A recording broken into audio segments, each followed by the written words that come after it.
Hey, welcome back. So, in this video, I want to talk about 3 rules I usually don't follow anymore. So, number 1, I don't usually soak in my roast. We'll talk about that. I don't do a proper or technically proper preheat for my roaster. We'll talk about that. And I no longer look at any other roaster profiles unless I'm totally stumped. Okay. So, first one. Okay. I usually don't use a soak. So what is a soak? So a soak is typically with my machine, which is a 1 kg machine, they recommend you, like in all the literature, to use a soak. And I think that is because the machine can be so powerful on such a small machine because it can heat up very quickly and maybe even cool down very quickly, relatively speaking, to like say a 26 kilo or something like that. And so you would want to hedge that or mitigate that by soaking, meaning you turn off the gas, you have no gas input for like 30 seconds or a minute. And I don't do that because, and I was like doing it forever, well, not forever, but just like for the first, I don't know, year and a half or whatever, because it was recommended and that's what everybody does. And then when I was cupping my coffees and just looking at the graphs and going through all the things, and I was like, yeah, but I'm losing, like, I want to turn around quicker and I want my dry end to be quicker because it was like 5 minutes plus and stuff. So I was like, I want it to be quicker for the coffee that I'm modeling or copying, which was at the time when I was making this decision, Clatch. And I wanted to make fairly light roasted coffee, and I was pretty set on that. And so for most of the roasts that I have, it's usually a light roast or it's a light medium. Sometimes I roast medium for like parents or special request, because you can special request it on the website. But for the most part, I just don't find that it's necessary for me to reach the profile that I want, for the taste profile that I want. So I was like, yeah, I just got to take out the soaking part because I need more energy in the beginning of the roast. I need to have fuel on at the beginning of the roast. I just maybe won't charge as high.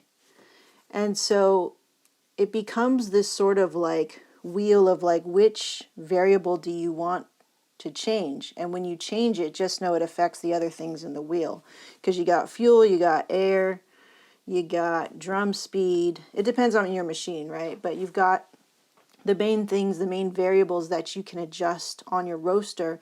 And when you change one thing, it inevitably affects the others, kind of like shooting a camera in manual. So I was like, okay, generally, I mean, there are some cases where I will use a soak when I find that I have too much energy in the roast, or I need to have a lot of energy, but I need to maybe stretch the roast out longer. So it's just another tool. The soak is like just another tactic or tool to use during roasting to hedge that heat, because maybe you don't want scorching or facing and things like that. But generally, since I don't charge that high, and I haven't found that it affects the profile that I'm aiming for, I find that it's not necessary for me.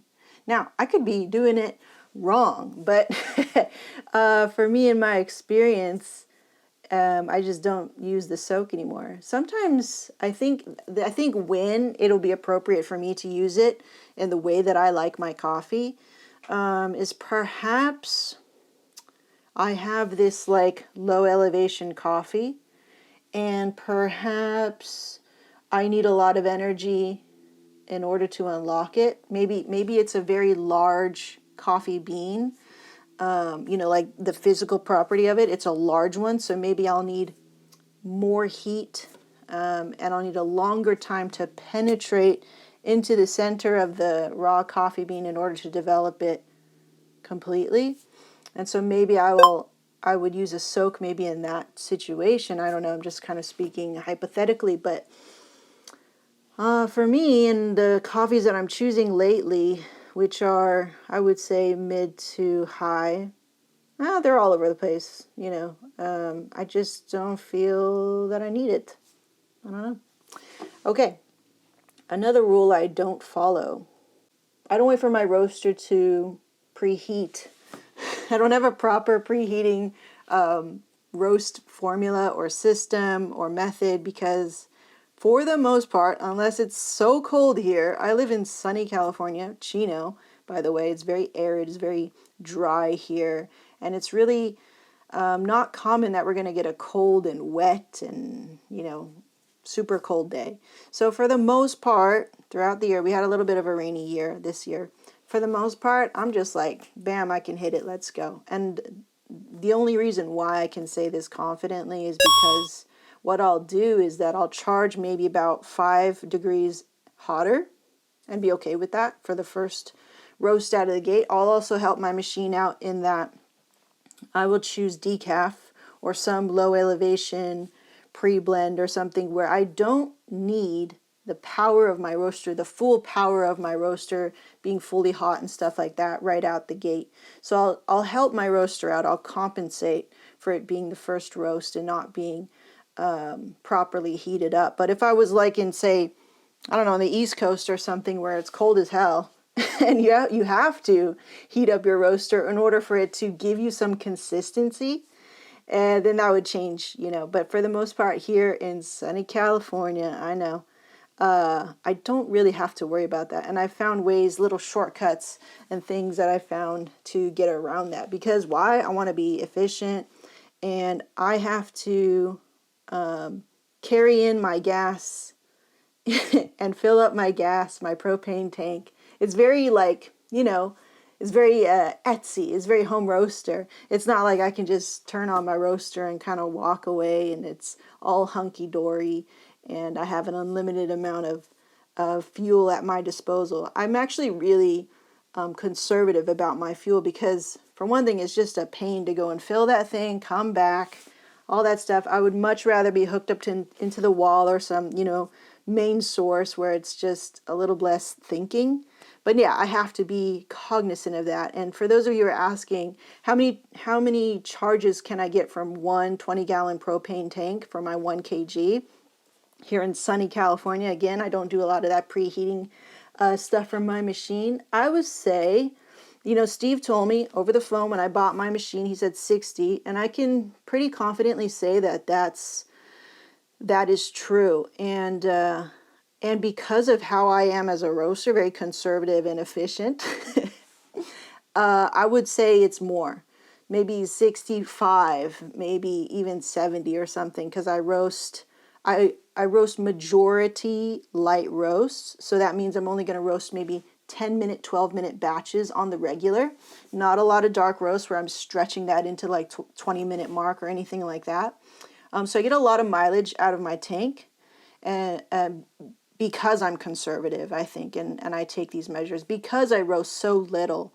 You would think with all this heavy equipment that I have, you'd be running a business, but we already went through that, right? So that's just why. Pretty conservative there for why I don't preheat. And yeah, I'll just make at the roaster, I'm just adjusting. I have typically already roasted this coffee many times.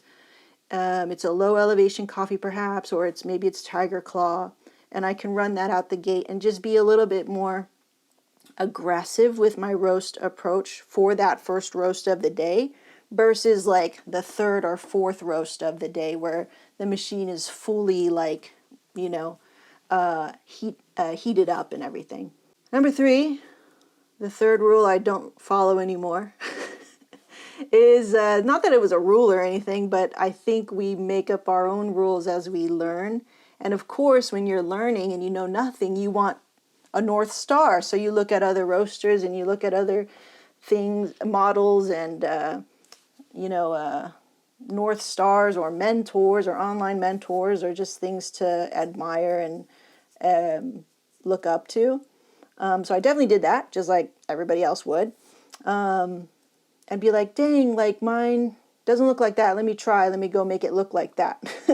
I'm talking about the roast curve. But I no longer do that anymore. And when I see other roasters' curves, I still get the thoughts. I get the thoughts and I go, ooh, Stone Forest, killing it. Or what's the one I always see? Sparky's. Sparky's roast curves are so pretty. Things like that. And I'll be like, oh, it's so pretty. Why does mine look like that? And I'll have those intrusive thoughts, but then life comes in, pings you away, and you're like, whoop, life, and then I move on. But it used to hang me up. It used to bother me looking at other roast curves and going, why does mine not look like that? And I think that's fine in the beginning because you're learning and you need something to guide you. Anything. You're just like, please help me. I get it. I totally get it.